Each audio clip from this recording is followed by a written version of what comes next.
Roman Glass Revolution. The material history of the ancient Mediterranean is punctuated by moments of rupture, technological singularities that fundamentally alter the trajectory of commerce, art, and daily life. The transition from the Bronze Age to the Iron Age is one such demarcation. The invention of the Roman arch is another. Yet few shifts were as rapid, as chemically complex, or as socially democratizing as the revolution that occurred in the glass industry between the middle of the 1st century BC and the end of the 1st century AD. For 3 millennia prior to this period, glass was a substance of exclusionary prestige. Born in the kilns of Mesopotamia and nurtured in the workshops of Pharaonic Egypt, it was a material that mimicked the properties of precious stones. It was heavy, cold, thick-walled, and profoundly difficult to manipulate. To own a glass vessel in the Hellenistic court was to own a jewel. It was an object of lapidary craft, not industrial utility. The cost of production, measured in fuel, time, and the perilous fragility of the casting process, ensured that glass remained the province of the aristocracy, a luxury good exchanged between kings and hoarded in temple treasuries. Then, within the span of a single human lifetime, roughly 50 BC to 25 AD, the status of this material collapsed. It transitioned from a rarity equivalent to turquoise or gold into a commodity so ubiquitous that it became the defining vessel of the Roman street. By the time of the Emperor Nero, the poorest laborer in the Subura could afford to drink his sour wine from a glass beaker that was cleaner, more neutral to the taste, and more aesthetically pleasing than the pottery cups of his ancestors. This review provides an exhaustive analysis of this revolution. It is not merely a history of a craft, it is an economic history of the Roman Empire viewed through a translucent lens. We will examine the mechanics of the technological shift from the sluggish, labor-intensive methods of Hellenistic casting to the lightning speed of the Syro-Palestinian blowpipe. We will dissect the chemical standardization of the Natron recipe, a triumph of ancient chemical engineering that turned the sands of the Belus River and the salts of the Egyptian desert into a uniform imperial standard.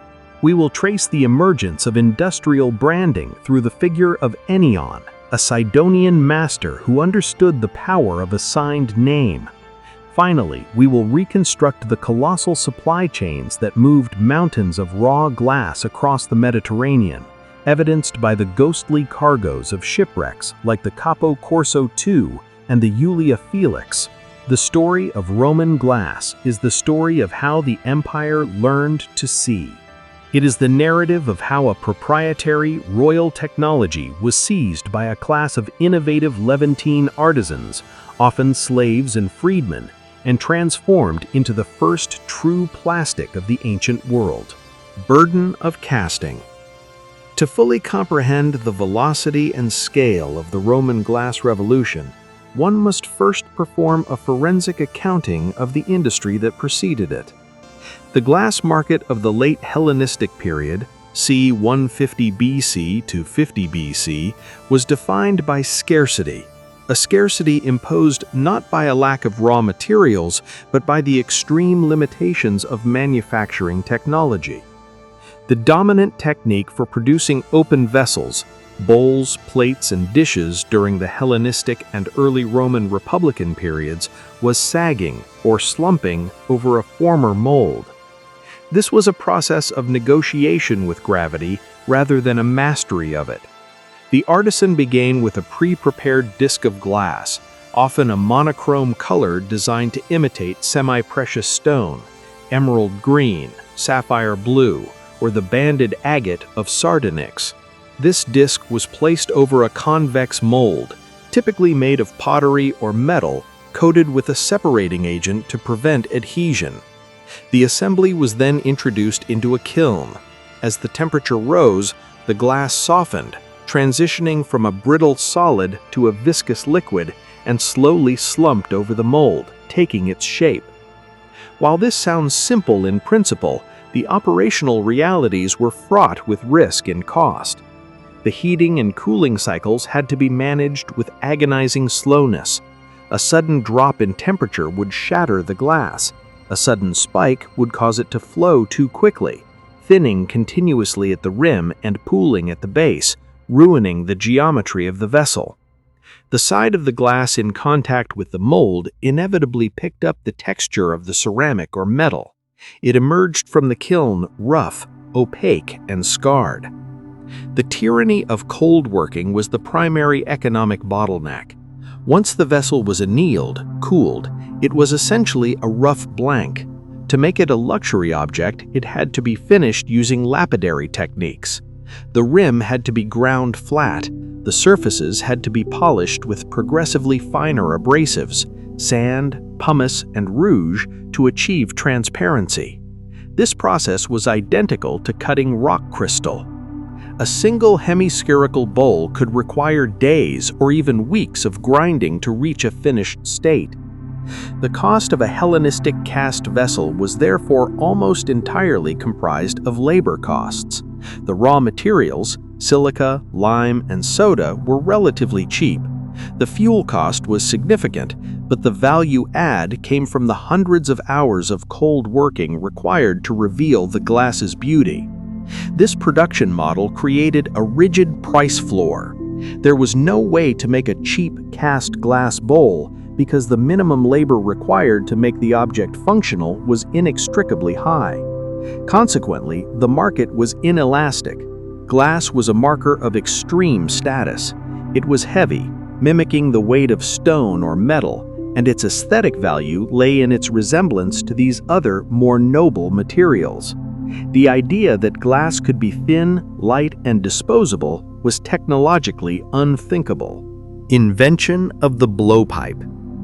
The stasis of the Hellenistic glass industry was shattered around the middle of the 1st century BC. The epicenter of this earthquake was the Syro-Palestinian coast, specifically the region of Phoenicia encompassing the cities of Sidon and Tyre. It was here, in the crucible of Levantine craft innovation, that the blowpipe was invented. The conceptual leap of the blowpipe is difficult to overstate. It shifted the fundamental physics of glass production from a subtractive and passive process, casting and grinding, to an expansive and active one, inflation. The discovery relied on a specific property of molten glass, its viscosity variability.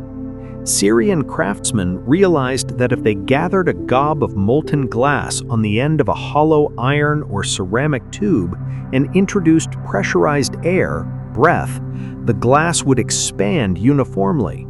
This bubble had unique properties. Unlike cast glass, which touched a mold and became rough, the interior of a blown vessel touched nothing but air. The exterior, while manipulated by tools, retained the fire polish created by the surface tension of the molten liquid. A blown vessel emerged from the glory hole smooth, glossy, and transparent. The weeks of cold working required for cast glass were eliminated instantly. Inflation allowed a small amount of raw glass to cover a large volume. A single pound of glass, which might produce one small, thick cast bowl, could be blown into a dozen thin-walled beakers. This was a massive multiplication of material efficiency. The yield per unit of raw material skyrocketed, effectively slashing the material cost of the final product by an order of magnitude. A cast vessel took days to cycle through the kiln and weeks to finish. A blown vessel could be gathered, blown, shaped, and cracked off the pipe in a matter of minutes. A single team of glassblowers, a gaffer, master, and an assistant could produce hundreds of vessels in a single shift. The timing of this invention, c. 50 BC, was serendipitous. It coincided with the Roman consolidation of power in the east. Pompey the Great had annexed Syria in 64 BC, turning the Levant into a Roman province. This political unification dismantled the trade barriers between the innovative workshops of Phoenicia and the ravenous consumer markets of Italy. The technology did not merely diffuse through trade, it migrated through the movement of bodies. The late Republic and early Empire were periods of massive human displacement. Enslaved populations from the East were brought to Italy, and free artisans followed the flow of capital to Rome. By the Augustan period, 27 BC to 14 AD, the archaeological record shows a sudden appearance of glass-blowing workshops in Campania and Rome itself. The speed of this transfer is evidenced by the stratigraphy. In contexts dated to 50 BC, blown glass is virtually non-existent in Rome. By 10 AD, it is common. This implies that the technology traveled at the speed of a ship, carried in the minds and hands of Syrian vitriari, who set up shop on the banks of the Tiber. The economic impact of the blowpipe was catastrophic for the existing ceramic industries and miraculous for the consumer. The most potent piece of economic data from this period comes from the geographer Strabo, writing during the reign of Augustus. In his Geography, Strabo remarks on the glass industry of Rome, noting that new inventions, referring to blowing, had so facilitated manufacture that a glass bowl and a drinking cup could be bought for a copper coin. To put this in perspective, a copper ass was a unit of small change, enough to buy a loaf of bread or a liter of cheap wine. In a few short decades, glass had plummeted from the luxury tier to the commodity tier. It had become cheaper than the wine it contained. This price collapse triggered a substitution effect. The Roman populace, previously dependent on porous, flavor-retaining pottery cups like Aretine ware for drinking, switched en masse to glass. Glass was neutral, it did not flavor the wine. It was transparent. You could judge the color and clarity of the vintage. It was easy to clean. The decline of the fine Italian ceramic industries in the mid-1st century AD is directly correlated to the ascent of blown glass. The blowpipe did not just create a new product, it destroyed an old market. The Natron Standard. Behind the visible revolution of the blowpipe lay an invisible revolution in chemical engineering. The massive expansion of production required a reliable, standardized supply of raw materials. The Romans achieved this by establishing a Natron Standard, a chemical recipe so consistent that modern archaeometrists can identify Roman glass from Britain to Bahrain by its specific isotopic fingerprint. Roman glass is technically classified as soda-lime silica glass. Its stability and workability depend on the precise ratio of three components. Silica is the glass former. It melts at very high temperatures, approximately 1700 degrees Celsius, which were unachievable in ancient furnaces. Soda is the flux. It lowers the melting point of silica to a manageable range, approximately 1100 to 1200 degrees Celsius, but makes the glass water-soluble, water glass. Lime is the stabilizer. It makes the glass insoluble and durable. For the silica source, the Romans relied on a geological singularity.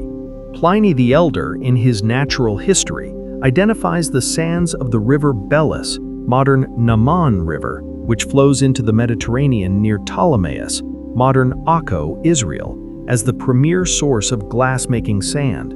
Modern geological analysis confirms Pliny's account with remarkable precision. The sands of this specific stretch of the Levantine coast are not pure quartz. They contain a natural, consistent admixture of calcium carbonate derived from the crushed shells of marine invertebrates. This was a critical advantage. In most glass-making traditions, the craftsman must carefully measure and add lime to the batch. If he adds too little, the glass dissolves. Too much, and it devitrifies, crystallizes. The Belus sand was a pre-mixed batch. It contained the silica and the lime in the perfect ratio for glassmaking. The Roman glassmaker did not need to be a chemist regarding lime. The geology of the Belus River did the chemistry for him. This explains the extraordinary chemical homogeneity of Roman glass over centuries. The recipe was locked into the sand itself. The flux used in Roman glass distinguishes it sharply from the glass of other eras. Unlike the Bronze Age glassmakers or the later Islamic and Venetian glassmakers who used plant ash, rich in potash and magnesium, the Romans used natron. Natron is a naturally occurring mineral salt, primarily sodium carbonate decahydrate, harvested from the evaporitic lakes of Wadi el Natron in Egypt, northwest of Cairo. This choice was deliberate. Natron is a remarkably pure source of soda.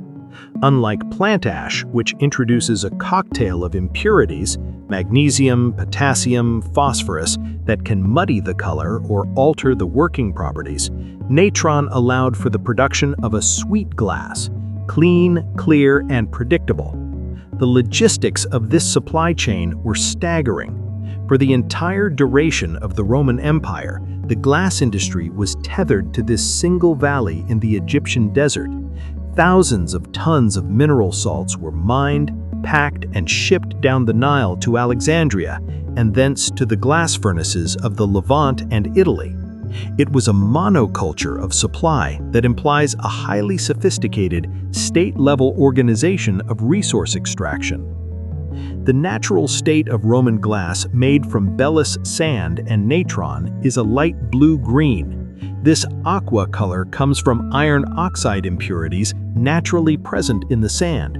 While this color was acceptable for common wares, the Roman elite craved colorless glass that mimicked the expensive rock crystal, crystallum. To achieve this, Roman glassmakers mastered the chemistry of reduction oxidation, redox. They introduced decolorizers into the melt. In the early period, up to CE 70 AD, antimony was the preferred agent. Antimony oxidizes the iron, turning it from the blue-green ferrous state, Fe2+, to the pale yellow ferric state, Fe3+, which in low concentrations appears colorless to the eye. Later, as antimony sources, likely from Asia Minor, became scarcer or expensive, the industry shifted to manganese, the glassmaker's soap, as the primary decolorizer. The presence of these distinct chemical horizons allows archaeologists to date glass fragments based on their antimony-manganese ratios. The shift marks a change in supply lines, possibly linked to the shifting geopolitical borders or the exhaustion of specific mines. Industrial supply chain, primary and secondary production. Glass was not cooked from scratch in the small workshops of Rome or Pompeii.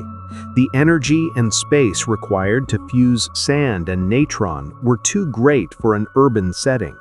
Instead, primary production was centralized in massive industrial zones located near the raw materials, primarily along the Syro-Palestinian coast and in the Egyptian delta. Although the most famous excavated tank furnaces, like those at Bet Eliezer, date to the later Byzantine period, the model is firmly rooted in the Roman era. In these primary workshops, workers mixed the Belus sand and Egyptian natron in colossal rectangular tanks, often measuring several meters in length. These tanks were fired continuously for weeks, maintaining temperatures around 1100 degrees Celsius. A single firing could produce a monolithic slab of glass weighing up to 9 tons, enough to make nearly 100,000 small vessels.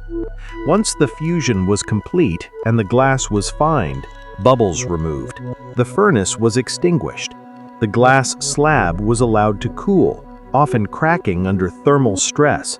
The workers then dismantled the furnace walls and attacked the slab with sledgehammers, breaking it into portable chunks.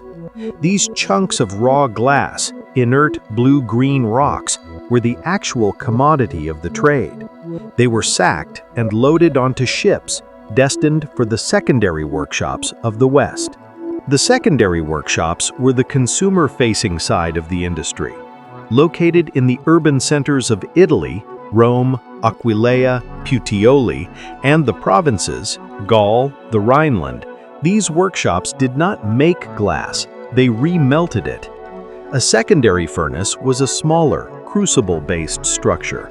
The artisan would buy a sack of raw glass chunks from a merchant, load them into a crucible, and melt them down.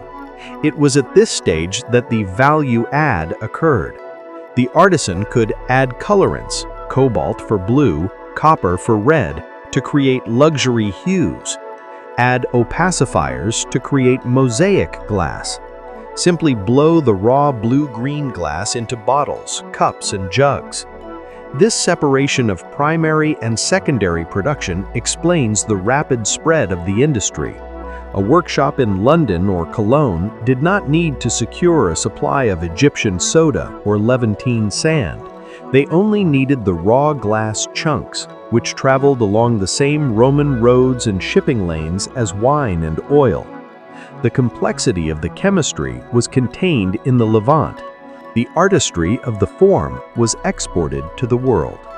Logistics of the glass trade, the evidence of shipwrecks. The scale of this trade is not hypothetical. It is documented in the frozen manifests of Roman shipwrecks, which serve as time capsules of the first-century supply chain. One of the most significant underwater discoveries for glass history is the Capo Corso II shipwreck, located in the deep waters 350 meters between Corsica and the Italian island of Capraia. Dating to the late 1st or early 2nd century AD, this vessel was a dedicated glass carrier. The cargo inventory is a revelation. It contained tons of raw glass chunks of various sizes and colors in the hold. These were the batteries of the industry, stored energy and chemistry ready for remelting. Also, thousands of finished blown vessels, including cups, bowls, and bottles, were found. The presence of specific amphora types, like carat from Beirut, helps pinpoint the ship's origin. It likely departed from a Syro-Palestinian port, Beirut or Sidon, carrying a mixed cargo of raw material and finished goods. The route suggests the ship was heading towards the markets of Provence, southern France, or perhaps northern Italy. The juxtaposition of raw and finished glass implies a complex market where a single shipment supplied both the consumers with finished cups and the local manufacturers with raw chunks. It proves that the Syrian glassmakers of the West remained tethered to the motherland by a continuous maritime lifeline of raw material. The wreck of the Julia Felix, dating to the 3rd century but illustrative of the system, adds another layer: recycling. Among its cargo was a barrel containing 11,000 fragments of glass cullet, broken vessels collected for remelting. The Romans understood the thermodynamics of recycling. Remelting broken glass, cullet, requires significantly less energy than melting raw sand and soda. As the industry scaled, broken glass became a commodity in itself. Martial and Statius, Roman poets of the 1st century, mentioned the glass peddlers of Rome who bartered sulfur matches for broken glass. This cullet was collected, sorted by color, and often shipped back to workshops. The Julia Felix barrel shows that this was not just a local rag and bone operation, it was an inter-regional trade. The Roman glass economy was, in many ways, a closed loop driven by the imperative to save fuel. Early branding and the celebrity artisan, the case of Ennion. As the industry matured, a new phenomenon emerged: the celebrity artisan. In the pre-industrial world, most craftsmen were anonymous, but the standardization of mold blowing created a platform for branding that rivals modern marketing. Around 25 AD, a second technological leap occurred: the invention of mold blowing. Instead of free blowing a vessel into the air, the glassmaker blew the bubble into a multi-part mold made of clay, wood, or metal. This allowed for standardization of volume. A mold-blown bottle holds a fixed, guaranteed quantity of liquid. This was crucial for the sale of perfumes and oils, effectively turning the bottle into a trusted measuring device. The mold could be carved with intricate relief patterns, hexagons, fluting, mythological scenes that would be impossible to carve by hand on such a thin surface. Crucially, the mold offered a surface for text. The most famous name in Roman glass, and arguably the first brand name in industrial history, is Ennion. Active in the early to mid-1st century AD, Ennion was a master glassmaker, likely based in Sidon. His work is identified by a prominent inscription woven into the decoration of his vessels, Ennion Ipoiese, meaning Ennion made me. This was not a humble maker's mark hidden on the base. It was often placed in a tabula ansata, a framed tablet, at the eye level of the drinker. Ennion was explicitly marketing his workshop's reputation. His vessels are masterpieces of precision. They feature sharp relief, elegant proportions, and a distinct decorative vocabulary of ivy tendrils, palmettes, and gadrooning. Over 30 intact examples of his work have been found, distributed from Israel to Spain and from North Africa to Britain. This distribution proves that Ennion ware was a luxury export brand, recognized and valued across the entire Mediterranean basin. A Roman senator in Gaul might sip his wine from an Ennion cup, knowing exactly who made it and where it came from. The visibility of Ennion's name raises significant questions about the social standing of these artisans. In the Roman worldview, manual labor was often stigmatized, yet Ennion's pride suggests a different reality. Scholars debate his status. Was he a slave, a freedman, or a free-born citizen? The use of the Greek language confirms his Eastern origin. The scale of his distribution suggests he was a workshop owner, officiator, with significant capital and access to long-distance trade networks. Many historians argue that Ennion and his contemporaries, Jason, Nicaeus, Aristeas, were likely wealthy freedmen or free artisans. The glass industry, being new and high-tech, may have offered a unique avenue for social mobility that older, more stratified industries like agriculture did not. A successful glassmaker could buy his freedom, set up a workshop, and export his name to the ends of the earth. The Ennion signature is a testament to the rise of a confident, entrepreneurial courtesan class in the early empire. Case studies in context: Pompeii and Herculaneum. The eruption of Mount Vesuvius in 79 AD provides a frozen cross-section of the glass industry at the height of its first golden age. The cities of Campania serve as a perfect laboratory to observe the saturation of glass in Roman life. Excavations in Pompeii reveal that by 79 AD, glass had completely permeated the domestic sphere. It was not restricted to the triclinium, dining room of the wealthy House of the Faun. It is found in the modest shops, the slave quarters, and the public baths. The sheer variety is staggering. Small unguentaria for perfumes, square storage bottles, Morgenstein bottles for pantry staples, elegant colorless beakers for wine, and window panes, lapis specularis, enclosing the bathhouses. The bowl of fruit fresco from the house of Julia Felix depicts a transparent glass bowl filled with fruit.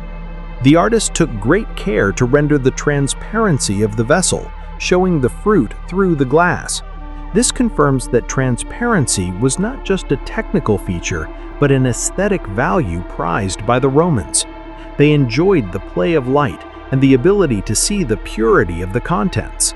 While Pompeii imported luxury glass, like Ennion's wares, it also had a thriving local industry. Excavations have recovered evidence of secondary workshops, moils, waste from the blowpipe, drops, and distorted wasters. Recent chemical analysis of glass from the Sarno Baths landfill in Pompeii reveals a sophisticated recycling system.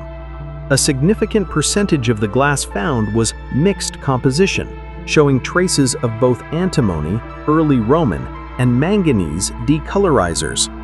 This chemical muddying happens when old glass and new glass are melted together in the recycling pot. It proves that the Pompeian glassblowers were heavily reliant on cullet, scavenging the refuse of the city to feed their furnaces. A recent and extraordinary discovery at Herculaneum highlights the thermal properties of the material in a grim context. In the Collegium Augustalium, the body of a victim was found with a vitrified brain. The immense heat of the pyroclastic surge, estimated at over 500 degrees Celsius, followed by rapid cooling, turned the fatty tissues of the brain into a glass-like silicate material. While unrelated to vessel production, this phenomenon, vitrification, is the exact physical process harnessed by the glassmakers. The volcano acted as a macabre furnace, transforming organic matter into glass through the same principles of rapid cooling that allowed the Syrian blowers to freeze a bubble of liquid sand into a solid cup. Translucent revolution. The trajectory of Roman glass from the confident stability of the High Empire to the fragmented transformation of late antiquity represents one of the most profound evolutions in the history of material culture. Between the 1st and 5th centuries AD, glass underwent a metamorphosis that was at once industrial, artistic, and chemical. It ceased to be merely a luxury commodity reserved for the aristocracy and became a ubiquitous medium that permeated every stratum of Roman life, serving as the vessel for the empire's wine, the container for its perfumes, and the canvas for its most advanced artistic expressions.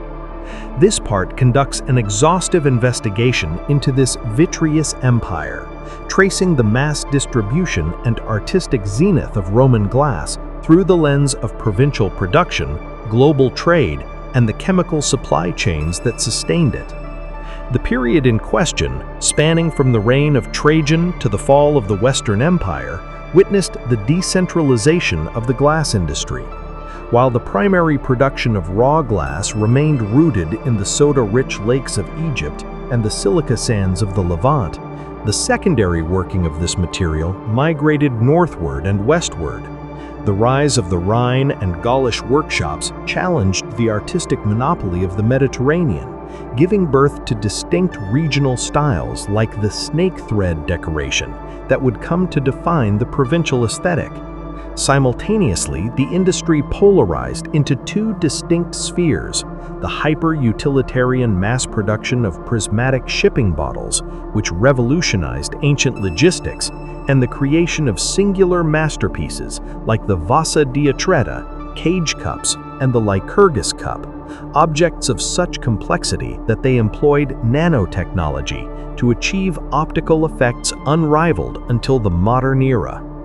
Furthermore, this investigation extends beyond the limes, tracing the flow of these fragile vessels into territories far removed from Roman political control. From the sealed treasury rooms of Begram in Afghanistan to the aristocratic tombs of Han Dynasty China and the votive bogs of Scandinavia, Roman glass served as a diplomatic tool, a trade good, and a symbol of exotic prestige. Finally, as the geopolitical and environmental stability of the Mediterranean fractured in late antiquity, the part analyzes the collapse of the Natron supply chain, the rise of systematic recycling, and the chemical shift toward forest glass that marked the end of an era. Rise of the Rhine and Gaulish workshops. The narrative of Roman glass in the 1st century AD is predominantly a Mediterranean story, centered on the silica-rich sands of the Belus River in Phoenicia and the soda lakes of Egypt. It was here that the invention of glassblowing in the 1st century BC transformed the material from a labor-intensive luxury into a scalable commodity. However, as the empire consolidated its northern frontiers, a profound geopolitical and industrial shift occurred. By the 2nd and 3rd centuries AD, the center of gravity for high-quality, innovative glass production migrated northward, settling firmly along the Rhine frontier and in the provinces of Gaul. This was not merely a logistical expansion to reduce transport costs. It was a wholesale relocation of artistic vitality that would give rise to a distinct provincial aesthetic that eventually rivaled and in some aspects surpassed the output of the Italian and Levantine workshops. No city better exemplifies this northward shift than Colonia Claudia Ara Agrippinensium, Cologne. Situated strategically on the Rhine, Cologne emerged as the preeminent glass city of the western provinces, a status confirmed by the sheer density and quality of archaeological finds within its ancient boundaries. The rise of Cologne as a production center was driven by a convergence of favorable geological and human factors. Geologically, the region provided access to high-quality silica sands, and crucially, the immense fuel resources of the Herculaneum forests necessary to maintain the high-temperature furnaces required for large-scale production. However, the industrial explosion of Cologne was fundamentally a product of human capital. Archaeological and epigraphic evidence suggest a significant migration of skilled artisans, vitriari, from the traditional centers of Syria and Alexandria to the Rhine frontier. These artisans likely followed the legions, drawn by the lucrative markets of the military camps and the growing affluence of the provincial Gallo-Roman aristocracy. They brought with them the secrets of the blowpipe and the furnace. But in the crucible of the north, they adapted their techniques to local tastes and conditions. Excavations have revealed that glassworks in Cologne were not relegated solely to the industrial periphery, but operated within the city walls, indicating the high social status and economic centrality of the glassmakers. The most distinct and artistically ambitious contribution of the Rhinish workshops to the history of glass is the style known as snake thread, Schlangenfaden. This decorative technique, which involves applying trails of hot glass onto the surface of a vessel and manipulating them into complex serpentine patterns, became the signature of the Cologne workshops during the late 2nd and 3rd centuries AD. While the technique of trailing glass had antecedents in the East, the Rhinish artisans elevated it from a simple ornamentation to a chaotic, virtuoso art form that embodied a distinct provincial identity. The differentiation between the Rhinish snake thread style and its Mediterranean counterparts is marked by specific technical and aesthetic choices that reflect a divergence in artistic philosophy. The Eastern tradition often favored monochrome trailing, where the applied threads matched the body of the vessel, creating a subtle textural effect. The Cologne workshops, in contrast, embraced a bold, almost aggressive polychromy. A quintessential example is the dropper flask from the late 3rd century held at the Metropolitan Museum of Art. This vessel features a greenish body decorated with trails in opaque yellow, translucent turquoise, and colorless glass. This specific use of contrasting colors, often referred to as the Cologne triad of blue, yellow, and white or colorless, served as a visual brand for Rhinish products, making them instantly recognizable in the marketplace. Rhinish artisans developed and perfected a technique of flattening the applied trails against the vessel wall and then notching them with a tool to create a ribbed or zipper texture. This technique required exceptional speed and thermal control.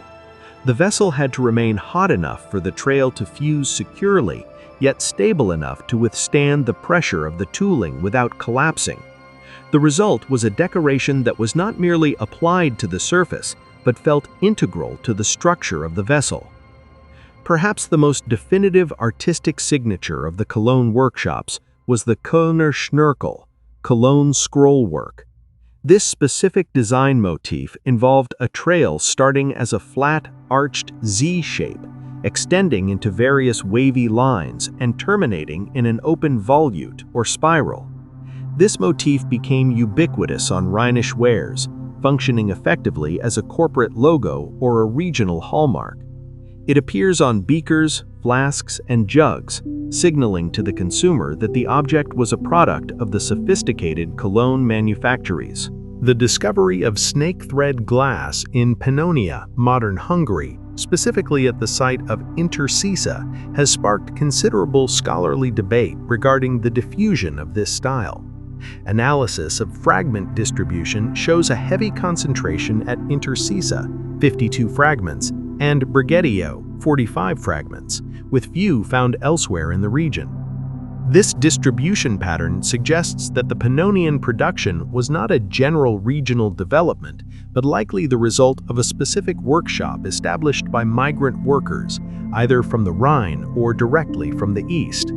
However, comparative analysis of the glass fabrics and decorative execution indicates that the Rhinish production remained distinct in its quality and the specific Baroque elaboration of the snake motifs.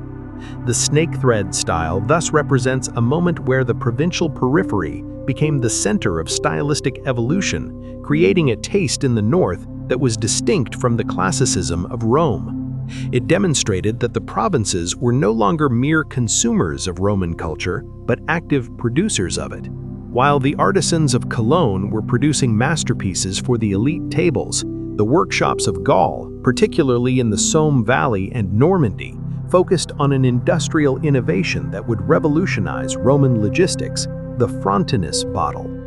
These vessels represent the triumph of utility and standardization in the Roman economy.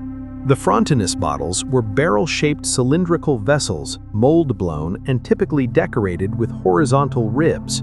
What distinguishes them from the myriad of other Roman bottles is the presence of explicit branding. The name Frontinus, often abbreviated as Front, or Front Sexton, appears molded in relief into the base of these bottles. Frontinus was not merely an individual glassblower. The scale and distribution of these vessels suggests that Frontinus was a major workshop or a brand that operated across the northwestern provinces during the 3rd and 4th centuries AD. The distribution of Frontinus bottles is extensive, with find spots ranging from Britain to France and Germany. This wide dispersal implies a highly organized export market. Unlike the localized production of common tableware, which was often made and sold within a small radius, the Frontinus bottles were industrial containers. They were likely filled with specific commodities, high-quality oils, wines, or sauces, and exported as a package. The presence of the name Frontinus molded into the glass suggests a guarantee of quality, potentially of the vessel itself, but more likely of the contents it held. This represents an early form of trademarking, where the identity of the container and the product were fused in the mind of the consumer. The workshops associated with Frontinus are believed to have been located in northeastern France, yet their output competed directly with Rhinish wares, illustrating a competitive, integrated provincial market where brands vied for dominance. The variation in the inscriptions, for example, Front Sexton, offers clues to the contents. Sexton may refer to the sextarius, a standard unit of liquid measure, implying that the bottle was a certified measure of volume. This intersection of branding, metrology, and mass production highlights the sophistication of the Roman industrial economy in the northern provinces. Luxury versus utility, the bifurcation of Roman glass. The Roman glass industry was characterized by a stark functional and technological dichotomy.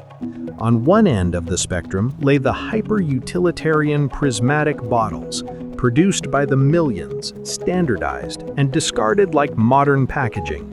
On the other lay the vasa diatrata and dichroic vessels, which represented the absolute zenith of ancient materials science, objects of such complexity and fragility that their manufacture was not fully understood until the late 20th century. This bifurcation reflects a society that had mastered glass both as a material of ubiquitous convenience and as a medium for the highest expression of artistic techne. The square, prismatic glass bottle was the shipping container of the Roman world. Introduced in the mid-1st century AD, these vessels were mold-blown, possessing thick, durable walls and a square cross-section. This geometric choice was a triumph of logistical engineering. Square bottles could be packed tightly in crates or on shelves without wasted space, unlike the rounded amphorae or cylindrical jugs. The utility of these bottles extended beyond their shape. It involved the rigorous standardization of volume. Recent analyses of bottles found in Pompeii and other sites suggest that Roman glassmakers adhered to a precise metrological system. Bottles were often blown to contain specific multiples or fractions of the sextarius, approximately 0.54 liters. A fascinating hypothesis has emerged regarding a set of 7 blue glass bottles found in Pompeii. Analysis suggests that the volumes of these bottles follow a binary progression, 1, 2, 4, 8 units. This digital system of measurement would have allowed for the efficient measuring and mixing of any volume by combining specific vessels, functioning similarly to a set of modern laboratory weights. This implies that glass workshops were not just blowing bubbles, they were producing precision instruments for the commercial economy, integral to the functioning of markets, apothecaries, and households. A specific subset of these prismatic bottles, known as mercury bottles, feature the image of the god Mercury, patron of trade, profit, and travelers, molded onto the base. Predominantly found in the Rhineland and Gaul, these bottles are often tall and rectangular. The molding of the god of trade on the base of a shipping container serves a dual function. It is a literal seal of protection for the merchant and the goods during transit, intertwining religious belief with commercial utility. The base markings on these bottles are highly varied, including circles, palm branches, geometric patterns, and letters, e.g. firm, possibly for firmus. These marks likely served as batch numbers or workshop identifiers, allowing for quality control and accountability in a mass production ecosystem.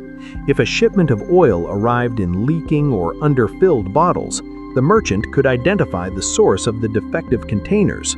The sheer number of these bottles found in the western provinces testifies to the high volume of liquid commodities moving along the roads and rivers of the empire. At the opposite end of the spectrum from the rugged prismatic bottles are the vasa diatrata, cage cups. Dating primarily to the 3rd and 4th centuries AD, these vessels consist of an inner beaker and an outer decorative cage of glass mesh, connected to the inner vessel only by thin, fragile glass bridges. They are widely considered the most technically difficult glass objects ever produced in antiquity, representing the ne plus ultra of the Roman glasscutter's art. For decades, a fierce debate raged among scholars regarding the manufacture of these vessels. One school of thought, dating back to the 17th century, argued that they must have been made by fusing a separately molded cage to the beaker while hot. However, modern microscopic analysis and replication experiments have largely settled this dispute in favor of the cutting hypothesis. The Roman artisan would begin with a thick blank of glass, sometimes consisting of 2 fused layers of different colors, and painstakingly grind away the material to release the cage. This process required hundreds of hours of risk-laden labor, where a single slip of the cutting wheel could shatter the entire piece. Groundbreaking research published in 2025 by art historian Hallie Meredith has fundamentally altered our understanding of how these masterpieces were produced. Examining Diatrita at the Metropolitan Museum of Art and other collections, Meredith identified small, abstract symbols, diamonds, leaves, crosses, carved into the hidden reverse sides of the cage struts or near the inscriptions. These marks, previously dismissed by scholars as mere decorative filler or stop marks, have been identified by Meredith as maker's marks or workshop brands. Crucially, the recurrence of identical marks across different vessels found in widely separated locations, example Cologne and private collections, suggests that these objects were not the work of a single master artisan, as the romanticized view of ancient craft often holds. Instead, they were the product of organized collaborative workshops. Teams of specialists, engravers, polishers, and glassblowers worked in concert, passing the object down a production line. This discovery demystifies the notion of the solitary genius and replaces it with a picture of a highly sophisticated, industrial-scale luxury manufactory. The marks likely served to track the object's progress through the workshop or to identify the output of specific teams within a larger guild structure. The most singular object in the history of Roman glass, and perhaps in the history of materials science, is the Lycurgus cup, 4th century AD. Housed in the British Museum, this cage cup depicts the myth of King Lycurgus being entangled by vines as punishment for his impiety against Dionysus. However, its fame rests not on its iconography, but on its optical properties. The cup is dichroic. In reflected light, lit from the front, it appears an opaque, jade-like green. In transmitted light, lit from behind, it glows with a translucent, fiery ruby red. The dichroism of the Lycurgus cup is not a result of layering or surface coating, but of nanotechnology. The glass contains a colloidal suspension of silver and gold nanoparticles. Analysis by transmission electron microscopy, TEM, has revealed that these particles are approximately 50 to 100 nanometers in diameter. The specific chemical ratio found in the cup is roughly 330 parts per million of silver and 40 parts per million of gold, along with traces of copper. The physics behind the color change is known as surface plasmon resonance. The gold nanoparticles absorb light at the blue end of the spectrum, around 520 nanometers, allowing red light to pass through, which accounts for the ruby color in transmission. The silver particles, particularly those in the larger size range, greater than 40 nanometers, scatter light, creating the green appearance in reflection. This effect is incredibly sensitive to the size and shape of the particles. If the particles were smaller, they would absorb UV light and be invisible. If larger, they would simply block light. The Roman artisans achieved the optical sweet spot with a precision that modern laboratories struggle to replicate without advanced equipment. The question of whether this nanotechnological feat was intentional is profound. It is statistically improbable that the Romans could control particle size to the nanometer level through conscious measurement. It is most likely that this was an empirical discovery, perhaps caused by accidental contamination of a glass batch with Corinthian bronze, an alloy containing gold and silver, or workshop dust containing precious metal residues. However, the fact that the effect is uniform across the vessel and that other fragments of dichroic glass exist, such as a satyr fragment at the Metropolitan Museum of Art and a few others, suggests that once the recipe was discovered, specific workshops attempted to reproduce it. They may not have understood the atomic theory behind it, but they understood the process: add specific ground metals, heat to a specific temperature, and maintain a specific reducing atmosphere. The Lycurgus cup remains the only complete example, implying that while the Romans mastered the technique of cutting the cage, the chemistry of the dichroic blank was a rare, perhaps barely controlled anomaly that pushed the boundaries of their technical knowledge. Trade beyond the limes. Roman glass was a primary currency of diplomacy and trade, flowing well beyond the political borders of the empire. It reached the steppes of Asia, the rice paddies of China, and the peat bogs of Scandinavia, serving as a marker of prestige and a vector of cultural interaction in regions that never saw a Roman legion.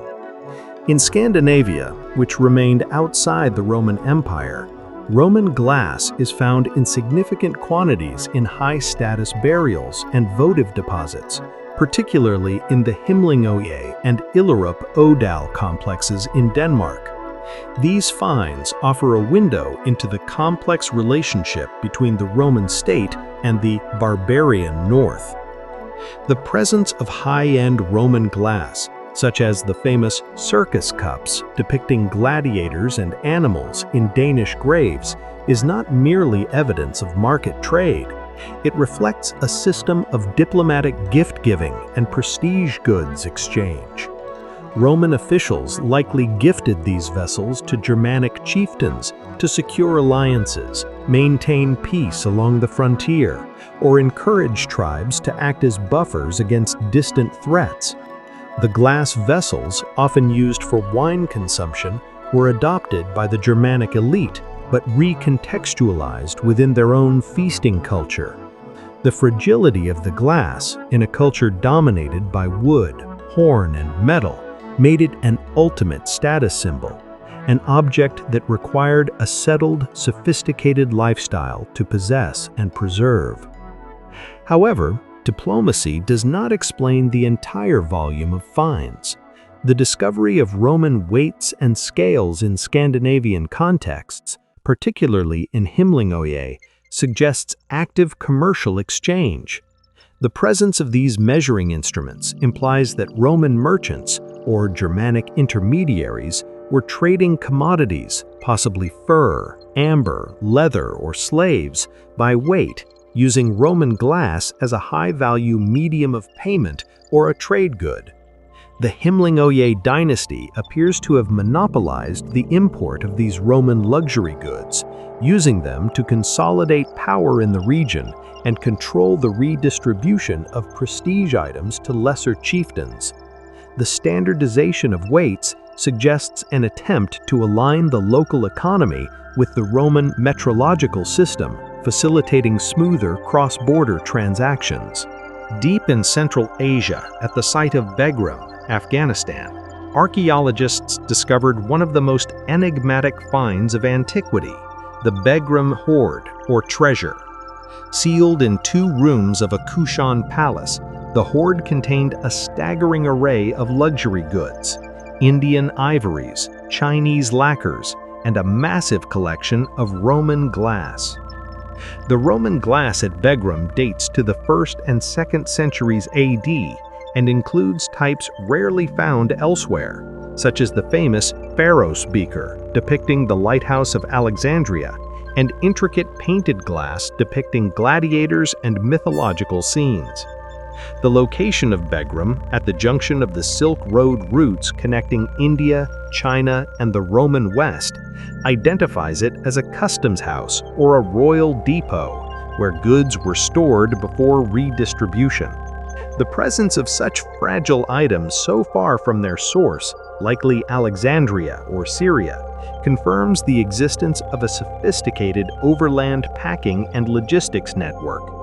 These were not singular items passed hand to hand, but bulk shipments of luxury ware intended for the Kushan elite, who valued Roman glass as an exotic marker of cosmopolitan status.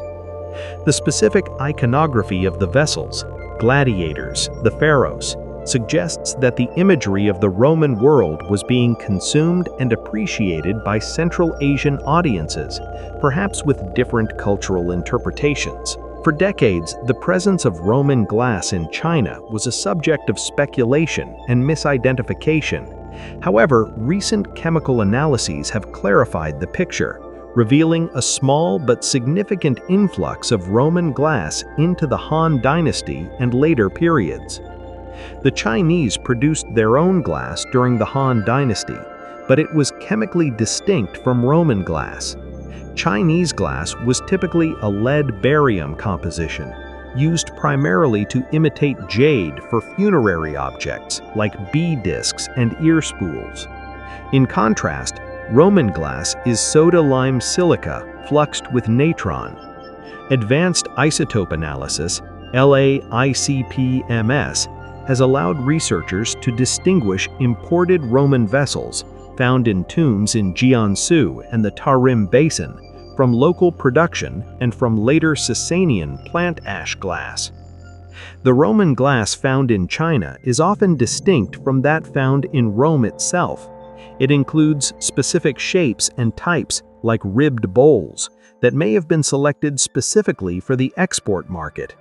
The fact that these items were buried in high-status Han tombs indicates that they were regarded as equal in value to jade and bronze, exotic treasures from Da Qin, the Roman Empire. The distinction in chemical composition proves that while the Chinese admired the transparency and form of Roman glass, they did not import the technology of natron-based production, maintaining their own distinct pyrotechnological traditions. Crisis, recycling, and the transition to forest glass. As the Roman Empire entered the late antiquity period, 3rd to 5th centuries AD, the glass industry faced an existential supply chain crisis that forced a fundamental technological transformation. This period of decline and adaptation reveals the resilience of the industry and its eventual metamorphosis into the glassmaking traditions of the Middle Ages. For nearly a millennium, the primary flux for Mediterranean glass was natron, a mineral soda harvested from the evaporitic lakes of Wadi Natron in Egypt. This centralized source supplied the entire empire. Raw glass was produced in massive tank furnaces in Egypt and the Levant, broken into chunks and shipped to secondary workshops like those in Cologne for melting and blowing. This system relied on the political unity of the Mediterranean and secure maritime trade routes. However, in the late empire, this supply chain began to fracture. Political instability, the breakdown of maritime logistics, and eventually the Arab conquest of Egypt in the 7th century disrupted the flow of natron to the north. The just-in-time delivery of raw glass chunks from Egypt to the Rhine became erratic and eventually ceased. The Roman response to this shortage was industrial-scale recycling. The shipwreck of the Julia Felix, 2nd to 3rd centuries AD, provides smoking gun evidence of this practice.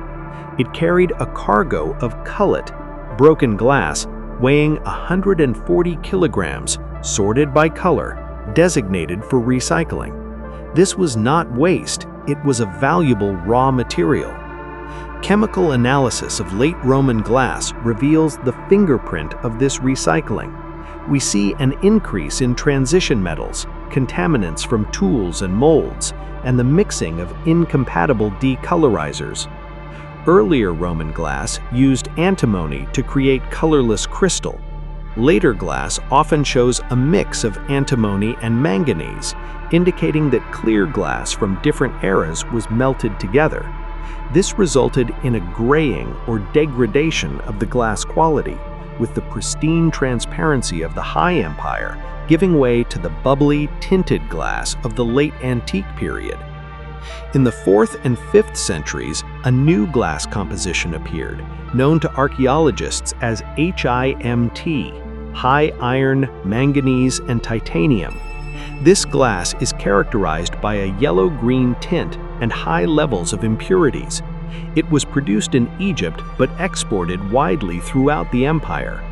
HIMT represents a quantity over quality approach, likely utilizing sand sources with higher mineral contamination to meet demand as the pristine ingredients became scarcer or more expensive.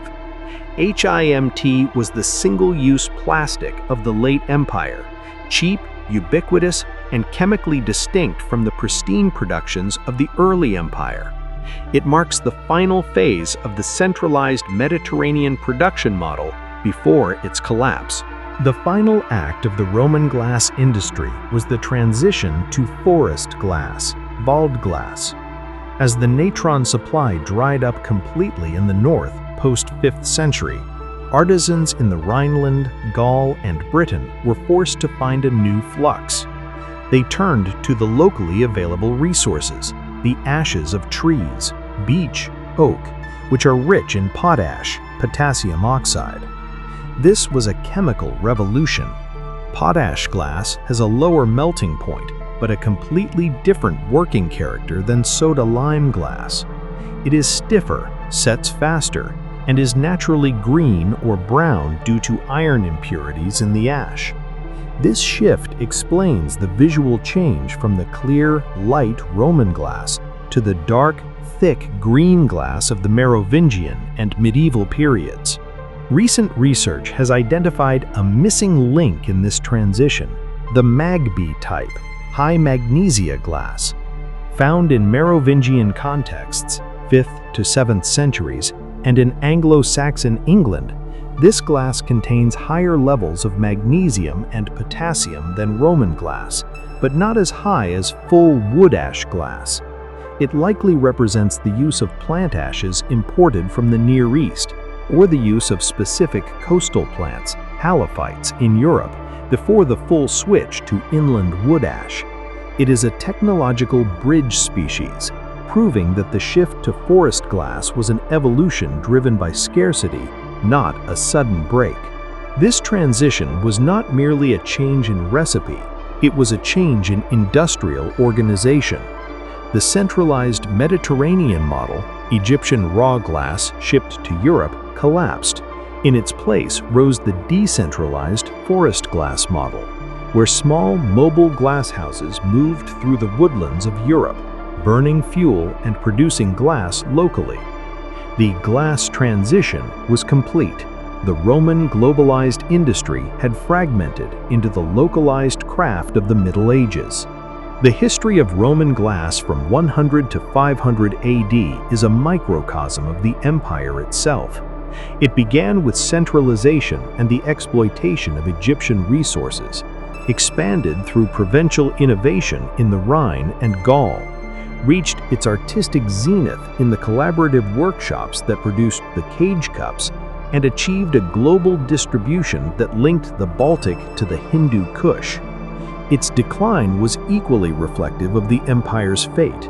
The breakdown of long-distance supply chains forced a retreat to local resources and recycling, transforming the crystal-clear transparency of the Pax Romana into the verdant, rugged Waldglas of the new European order. The legacy of the Roman vitriari, however, endured, embedded in the very chemistry of the stained glass windows that would rise in the cathedrals of the Middle Ages, rooted in the technological soil prepared by the workshops of Cologne and the Somme.